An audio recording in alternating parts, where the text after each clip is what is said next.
Hai, Nadia Lestari di sini dan balikan lagi di Ngopi, ngobrolin apa aja di sini.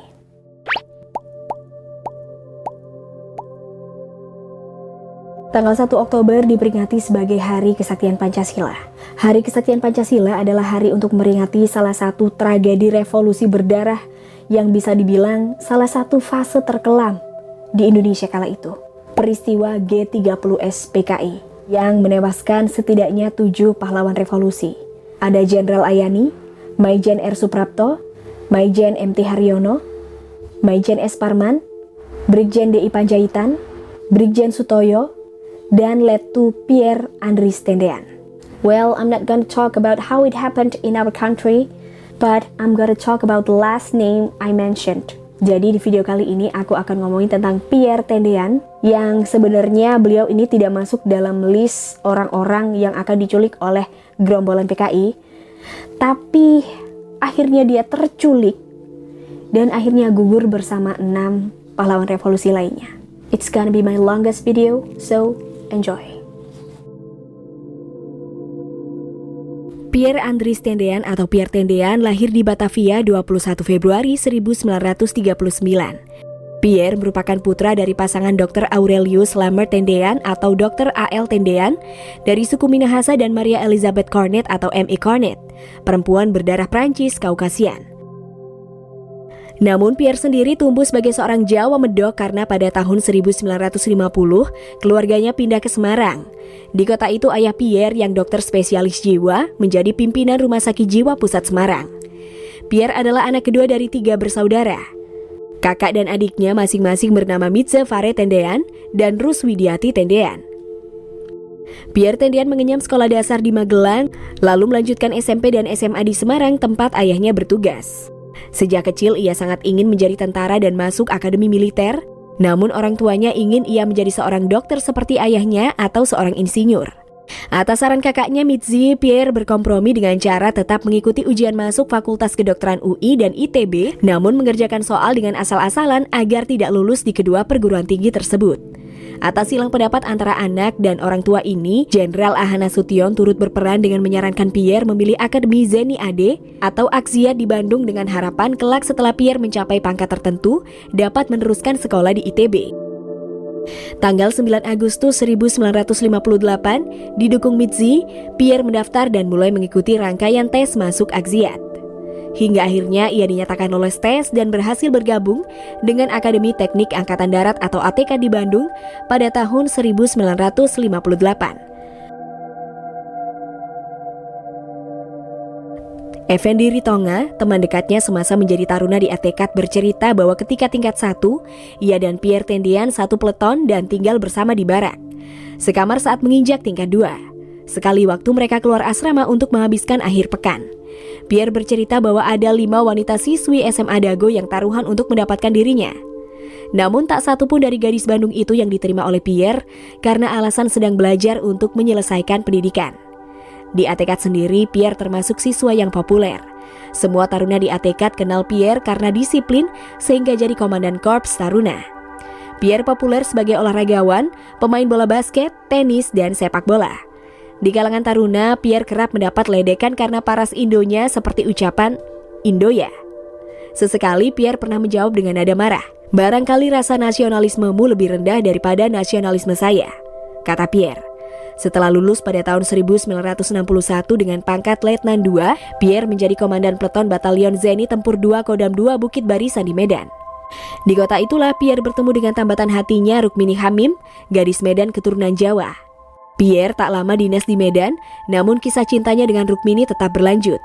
Pada pertengahan 1963, ia mendapat panggilan untuk menempuh pendidikan di Pusat Pendidikan Intelijen atau Pusdikintel Bogor. Bersama beberapa rekannya, Pierre mengikuti pelatihan. Ia dipersiapkan untuk operasi khusus, salah satunya mengawal Menteri Ooi Cho Tat ke Malaysia.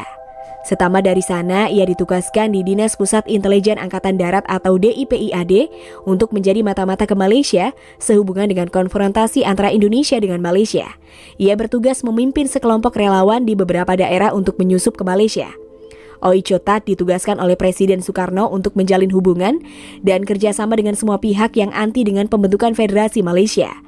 Misi ini dilakukan Ooi dan Pierre dengan cara menyamar. Oi berlakon sebagai pedagang Tionghoa, sementara Pierre dengan wajah bulenya cukup apik berperan sebagai turis. Setelah misi intelijen ini, Pierre mendapat penugasan baru, sekaligus yang terakhir dalam hidupnya, yakni menjadi ajudan Jenderal Abdul Haris Nasution. Namun jiwanya yang lebih senang bekerja di lapangan membuatnya memberi batas waktu pada dirinya sendiri untuk menjadi ajudan selama setahun saja.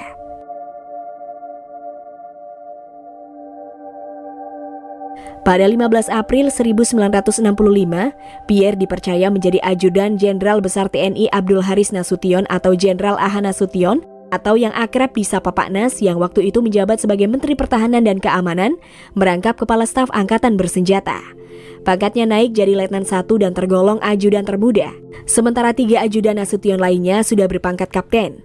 Dari garis ibunya, Pierre masih berkerabat dengan Johanna Sunarti Gondokusumo, istri Nasution. Pierre tendean adalah ajudan yang tegas, namun kegantengannya banyak digandrungi kaum hawa. Kegiatan Nasution yang paling sering dikawal Pierre adalah agenda main tenis. Keluarga Nasution biasanya main tenis 2 kali seminggu di lapangan tenis Menteng dan Senayan. Menurut Saifuddin Sofyan, mantan ballboy lapangan tenis Senayan, Pierre termasuk orang yang pendiam. Bicara hanya seperlunya saja. Pierre juga tidak segan menindak petugas lapangan tenis apabila berbuat lalai. Lain waktu Nasution pulang dinas dari Bandara Kemayoran menuju ke rumahnya di Jalan Tengku Umar nomor 40. Saat itu mobil Nasution terjebak macet. Pierre yang mendampingi segera berinisiatif turun dari mobil dan turun ke jalan. Jadilah Pierre tendean petugas selalu lintas dadakan. Akibat ulah Pierre, mobil yang ditumpangi Nasution akhirnya bisa melengos di jalan sekaligus mengurai kemacetan yang ada. Di kediaman Nasution, Pierre menempati pavilion khusus tempat tinggal para ajudan. Pierre sering diledek Jawa Londo oleh anak-anak Menteng sekitar kediaman Nasution. Olokan tersebut lantaran fisik Pierre yang berkulit putih, berhidung mancung dan berpostur jangkung 175 cm. Tapi kalau sudah berbicara, maka Pierre terdengar medok dengan loga Jawa Semarangnya yang sangat kental. Kepada putra-putri Nasution, Pierre menampilkan perangai yang berbeda. Terhadap si sulung Yanti yang kala itu beranjak remaja, Pierre bersikap tegas, disiplin, dan terkesan galak. Yanti kerap kena tegur kalau Pierre menginap di rumah kawannya atau ketahuan coba-coba belajar menyetir mobil. Namun jika berhadapan dengan sang adik, Ade Irma, Pierre luluh. Pierre cenderung melunak dan memanjakan putri bungsu Nasution ini. Saben sore, Pierre selalu menemani Ade bermain sepeda di halaman belakang rumah. Sementara istri Nasution, Sunarti, kerap kali berperan menjadi pamong yang selalu menasihati Pierre terutama soal percintaannya dengan Rukmini. Walaupun demikian, Yanti mengakui bahwa wajah Pierre ganteng luar biasa yang memesona lawan jenis. Namun dengan kelakuannya, Pierre jarang tampak genit di hadapan kaum hawa.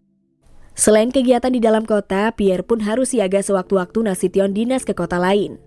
Nasution acap kali menjadi tamu undangan sebagai pembicara dalam konferensi atau seminar nasional. Biasanya Pierre lah yang sering diminta Nasution untuk mendampingi dalam kunjungan di luar kota. Di saat Nasution menjadi pembicara, sosok Pierre ternyata menjadi pusat perhatian. Paras tampan Pierre selalu jadi magnet peserta seminar, terutama peserta dari kalangan kaum hawa. Bukan sebuah pemandangan lazim jika seorang pria keturunan Indonesia Perancis berbadan tegap mengawal seorang jenderal penting di jajaran angkatan bersenjata. Para perempuan yang penasaran sering berbisik dan bertanya, siapa sosok pemuda tampan yang mengajudani Jenderal Nasution itu? Hal yang sama pun terjadi ketika Pierre mendampingi Nasution di Bandung yang menjadi tugas terakhir pengawalannya.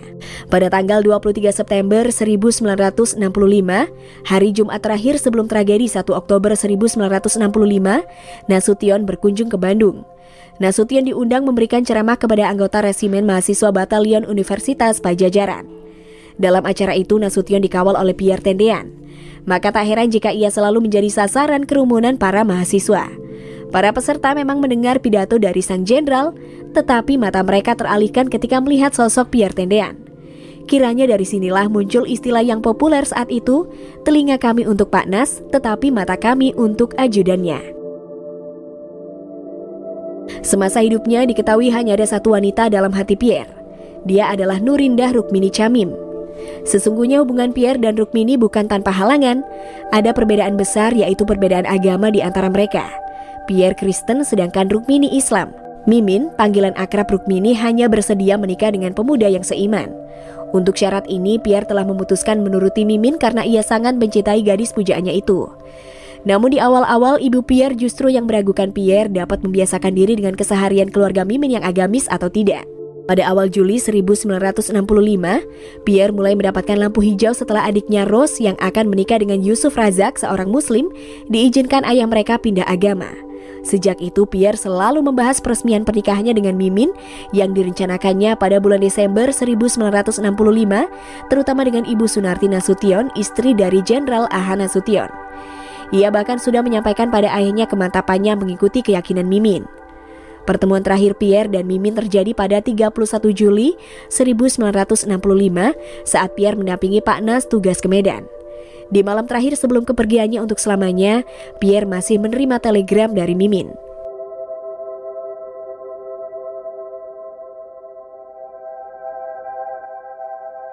Sebelumnya, Pierre sempat menanyakan kesiapan sang adik Ruswidiati untuk berumah tangga melalui sepucuk surat. Ketika sang adik hendak menikah dengan Yusuf Razak, Pierre Tendian memberikan uang yang dibungkus koran kepada ibunya. Pierre mengatakan uang tersebut adalah sumbangannya untuk pernikahan Rose. Rupanya uang itu adalah gaji yang dikumpulkannya selama menjalankan tugas Dwi Korah. Uang tersebut dirupiahkan dari dolar sehingga terlihat banyak. Momen pernikahan itu menjadi hal yang tidak terlupakan bagi Rose. Di masa itu, pengantin wanita dan pengantin pria tidak boleh duduk bersama ketika akad nikah. Mempelai pria harus melakukan ijab kabul dengan penghulu, sehingga Rose, Pierre, Mitzi, dan ayah ibunya menunggu di kamar pengantin hingga prosesi selesai. Ketika ijab kabul selesai dilaksanakan, Yusuf, suami Rose, menghampiri ke kamar sembari membawa buku nikah untuk ditandatangani Rose. Momen ini menjadi kenangan yang sangat mengharukan untuk keluarga. Tiba saat Yusuf bersalaman dan memeluk Pierre, terdengar sangat jelas di telinga Rose. Pierre berkata, "Mas, aku titip adikku dan tolong jaga dia."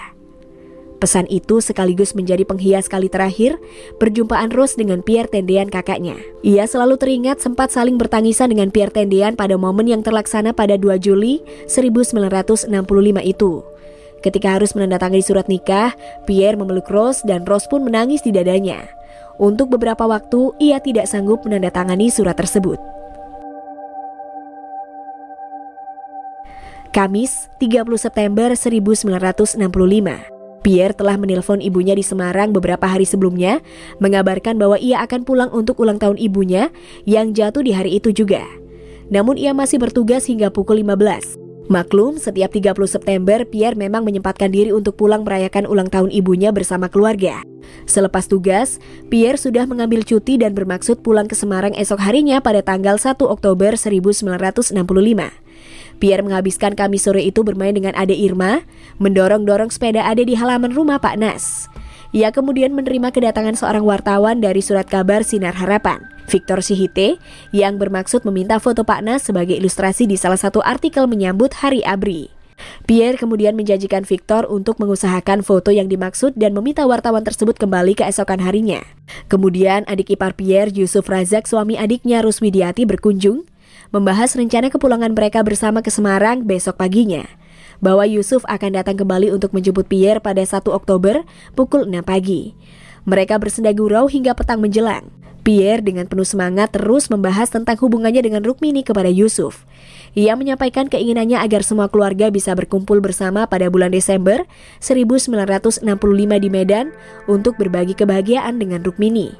Selepas berpisah dengan Yusuf, Pierre menerima telegram yang berbubuhkan sebuah alamat di Medan pada amplopnya atas nama Rukmini.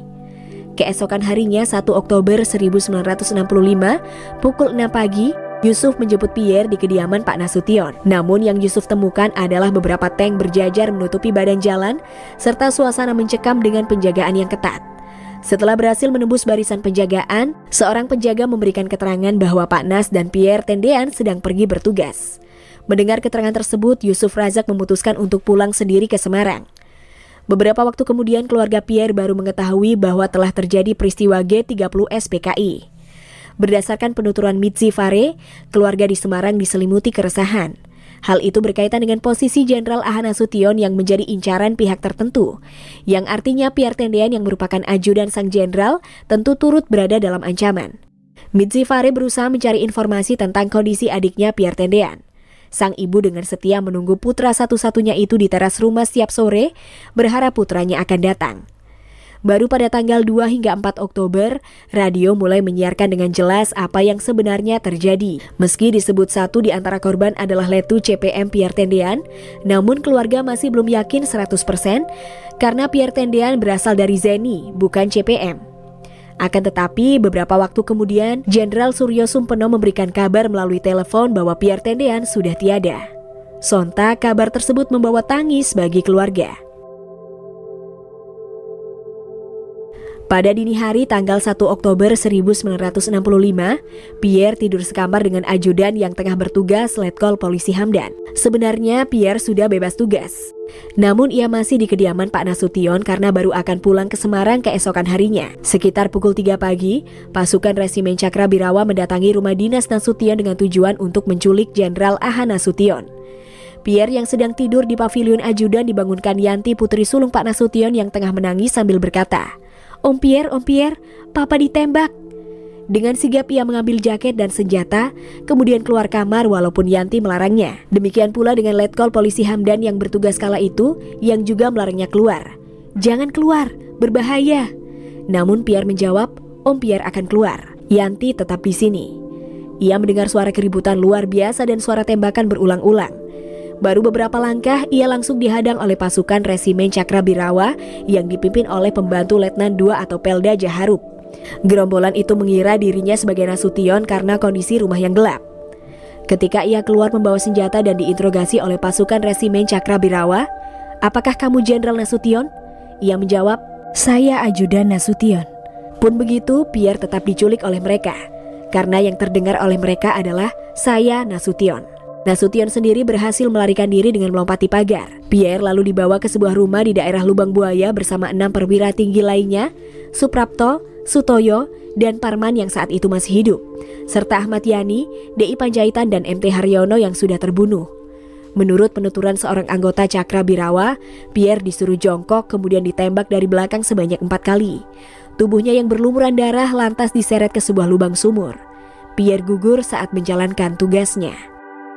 Kapten CZI Anumerta Pierre Andries Tendean wafat pada umur 26 tahun dan dipromosikan menjadi Kapten Anumerta setelah kematiannya.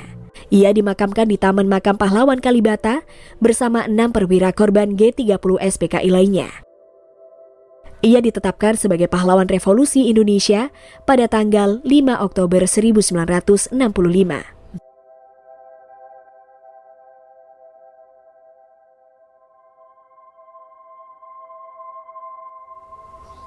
Well, no words I can say about him, but sadness.